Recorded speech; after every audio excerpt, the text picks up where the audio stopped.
మనకి కర్ణాటక హైకోర్టు రీసెంట్గా ఒక తీర్పు ఇచ్చిందనమాట. సో దీంతో చాలామంది హిందూస్ కూడా ఆగ్రహానికి గురవుతూ ఉన్నారు.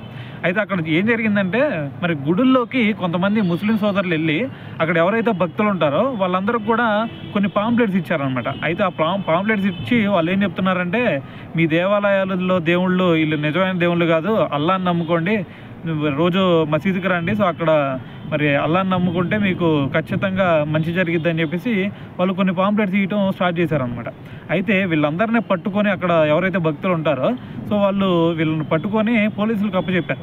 సో మరి దాంతోపాటు ఇక్కడ కాంగ్రెస్ గవర్నమెంట్ ఉంది కదా అక్కడ, సో మరి కాంగ్రెస్ గవర్నమెంట్ కూడా మరి ఒక కేసు పెట్టింది వీళ్ళ మీద, ఎవరి మీద, ముస్లిమ్స్ మీద. సో ఇలా వీళ్ళు చేస్తున్నారని చెప్పేసి, అంటే వీళ్ళు మత మార్పిడి చేస్తున్నారు ఇలా గుళ్ళోకి వచ్చి అని చెప్పేసి అక్కడ గవర్నమెంట్ వీళ్ళ మీద కేసు పెడితే అక్కడ హైకోర్టు ఏం చెప్పింది, ఇలాగ పాంప్లెట్స్ ఇచ్చినంత మాత్రాన మరి మత మార్పిడులు ఏం జరగవు కదా, సో ఎలా జరుగుతాయి మత మార్పిడులు అని చెప్పేసి మరి దాన్ని అయితే కొట్టేయడం జరిగింది.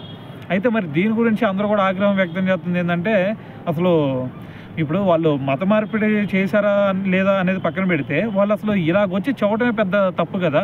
సో మరి దీన్ని తప్పుగా చూడకుండా మరి ఇలా కొట్టేయడం ఎంతవరకు కరెక్ట్ అని చెప్పేసి కూడా చాలామంది మాట్లాడుతూ ఉన్నారనమాట.